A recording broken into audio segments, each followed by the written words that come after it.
Welcome back, everybody, to Rich with Grandpa. It's Saturday evening,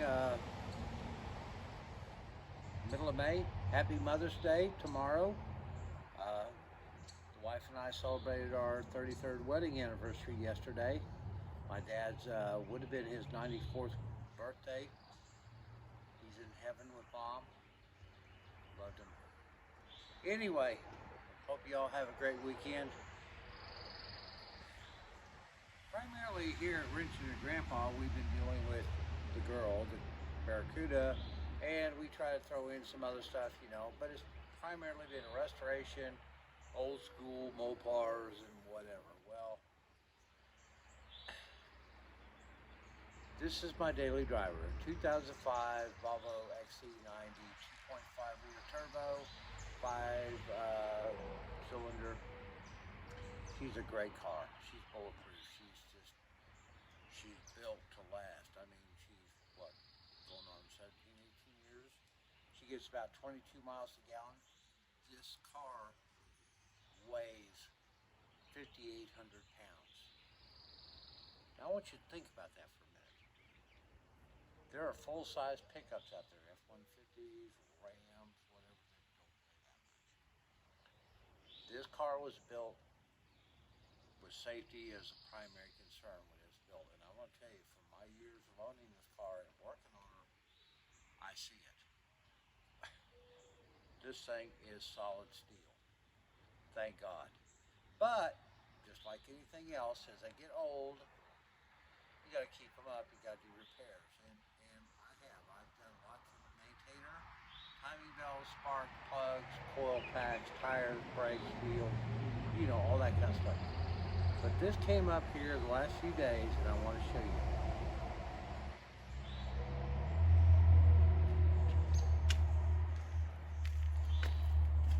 So I'm coming home from work. It's like almost 90 degrees outside. Middle Georgia, spring, and I flip on the air conditioner and the fan, and what do I get? It sounds like I've got marbles or something in my blower. Well, the blower was screwed up. And thank God for YouTube. I found some guy that had the same problem with the same car. In fact, the same interior color. I need to call him and see if he wants to sell me some parts. But apparently, according to him, if you take this to a dealership to have that replaced, they're going to take the whole dash out. And I can maybe understand it because it's not an easy job. But really, what you do have to do is you have to turn on your rat sense. Because if you're going to do it the DIY way, the way he did and what I did to kind of following his instruction, because he and I were pretty much on the same track. I did a lot of the preliminary stuff that he talked about in his video before I ever found him on YouTube. But, long story short,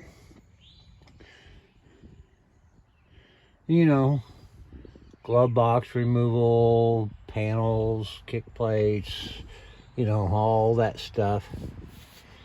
And one of the big issues, I'm going to try to get y'all down here, with this whole thing is that the way it sets back up under here, I'm not even sure if I can get you back under there. Let me try. Oh, give me some grace. I am old. I've been under this dashboard all day. Well, you can kind of see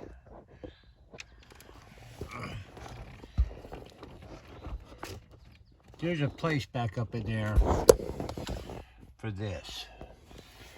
And the big issue with getting it out is that because of the factory installed sound deadening insulation and all of the other stuff that goes into it, and the fact that the way things are assembled on the assembly line, basically this is put in and then the deadening material and everything is put in, so you have an overlap of all of that material covering up part of what you have to access to get that out. That's why Volvo wants to charge you to take all of this out so they can get down and get to it without having to break out the razor blades and the whatever. So anyway, let's try to make this as short as possible. So the way this thing was sounding, it sounded like I had a zip tie or marbles or God knows what in there. And when my fan control, it wasn't, you know, it was all walkie, you know. You'd change the speed and it wouldn't change, or it would go up or it would go down. You just never knew. Well, okay.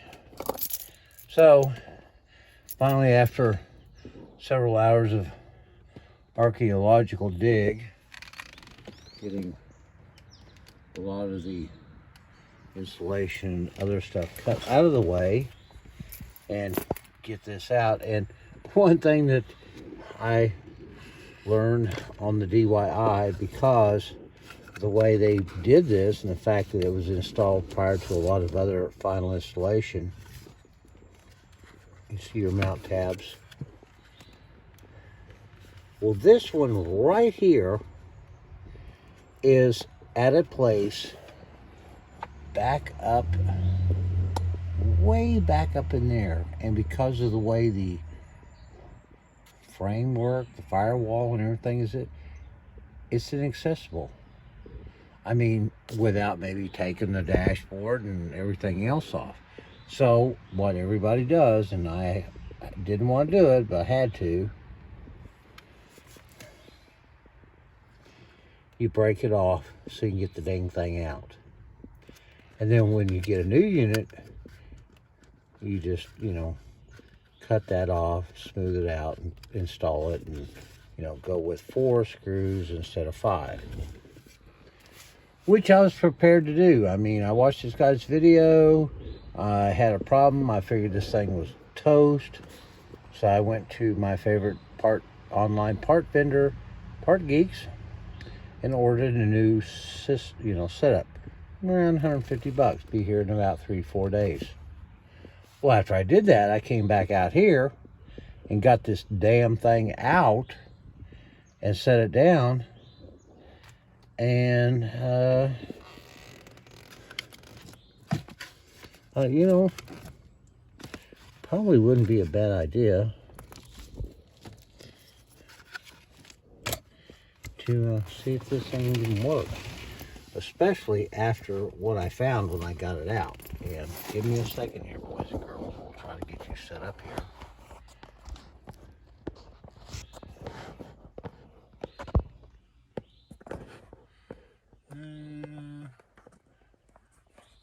Come on, baby. You can do it. You can do it. Stay right there. Hold on. Oh, come on. I'm too late in the day for this. Alright. Please bear with me. You know, I don't have all that fancy equipment like some of these guys do. Alright. Stay. Come on now. Stay. Ah!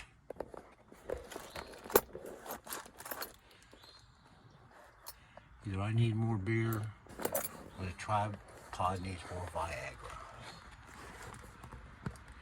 Probably the tripod's in more need than I am. Alright, stay right there. We'll try to make this work. Alright, so, got this out. I'd already gone and ordered the parts because I figured, you know, this thing was toast. So, you know, duh. Maybe I should have thought about this before I got on the phone.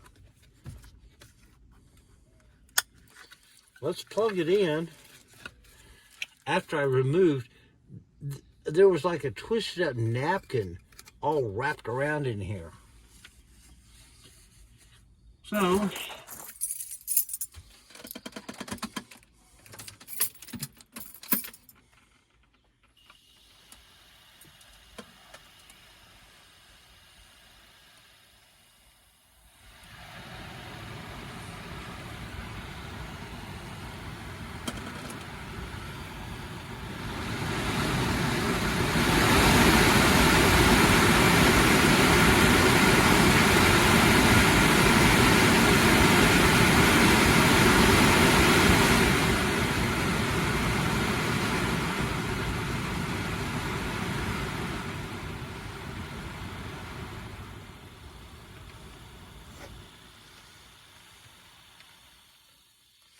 So, as it turns out, I don't have a bad blower. I just had crap in here that was making it sound like it was ready to, go tango uniform. I got on the phone and went through the process of trying to cancel my order with Part Geeks. It wasn't until after I started that process I looked into some of the things, and you can't cancel part orders. I'm hoping a representative will get back to me before they start processing the order, because quite honestly, it's Saturday afternoon, late afternoon. They're not going to process the order till Monday morning. I hope that maybe, if nothing else, instead of sending me a blower motor I don't need, maybe I can get some parts that I might need. Some shiny stuff. If not, if they're going to send it to me, I'll probably just, flip it back to them, pay the restocking charge, because, $150 is $150. That's beer and cheeseburgers. Hey, I appreciate y'all. Please like, subscribe, comments. We're at around 450 subscribers, guys. I'm looking for a lot of different things to bring to y'all in the way of content. The CUDA Power Tour's coming up in a couple of weeks. We're going to get that old girl on the road before fall. I promise you guys, because it's killing me that we're not there. But I've got a lot of money sitting in here in parts. And just, let's go take a look. Just, since we're here. I mean, you got a cold adult beverage? Well, go get one if you don't. All kinds of crap in there. I was supposed to do yard work today, but you know what? When this went TKO on me, hey, I got to drive this thing every day, and it's getting hot down here. I mean, my God, we've had 80, 90-degree weather, and being black, sitting in an asphalt parking lot in full daylight all day. When I get done doing my deal every day, to get in this thing, it's like, you could bake bread. That's how hot it is. So it'd be nice, to be able to flip on the fan and make it work. Well, once I get it all put back together, it will. So, been talking about the bumper and, shrink, putting wrap and all that on. But you know what? Nope. We're good to go. I've spent some hours and some 2000 grit emery paper, some Meguiar's all-wheel cleaner, which is a sulfate-based acid clean, a lot of elbow grease and leaven, and she's coming around. Now, we're going to be doing a few more things to get her finished up. Because you know what? She's not going to be pristine. She's not going to be a brand new chrome bumper, but she's going to reflect the personality of this old girl and her survivorship. So, been trying to spend some time, which I never have enough of, in trying to kind of get things reorganized a little bit here. Oh, look, some space. Took a lot of the old stuff out of here, relocated it, trying to get a metal work table to put down here to put the drill, the hydraulic press and stuff on. And also want to put another work station here with some shelving and workstation, whatever, You have a rich aunt or somebody that wants to appreciate, I don't do Patreon, but, we'll cash on the side's never a bad thing. Anyway, back to reality. We're continuing to work on building front end parts and get front end ready for parts. We have received all the new front end parts, the inner and outer tie rods, the tie rod sleeves, the lower ball joints and bracketry, and the Not the torsion bars, but what, the strut bars, whatever, those other, the smaller, we got bushings for those too. So we got that stuff in-house. That'll be coming around. And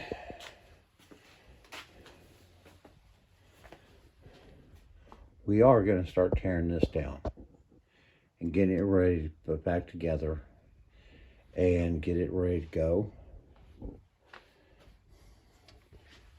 This is our A-frame from hell.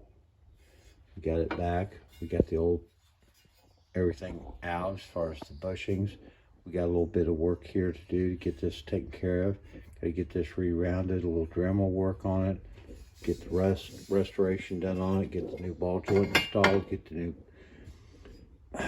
bushings pressed in. Jerry's got to come over with the TIG, and we got to get those flanges spot welded. Got to finish getting the cleanup done in here.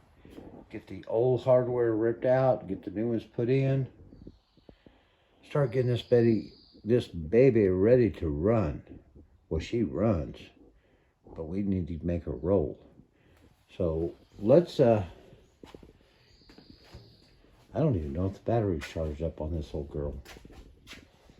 Let's see if we can get her to fire off. God knows, we probably need to keep the spiders from, building webs in the exhaust pipes. So let's see what happens.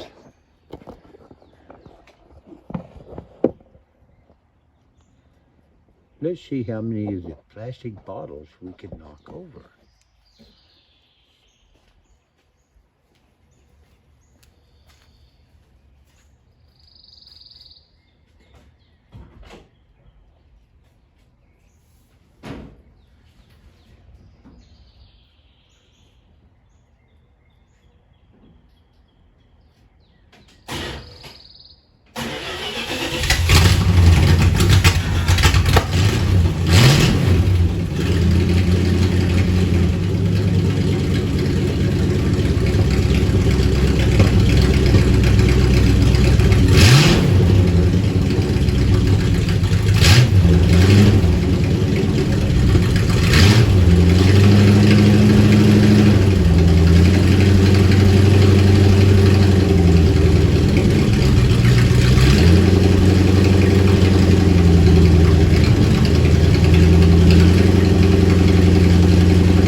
Well, they all stood up to it.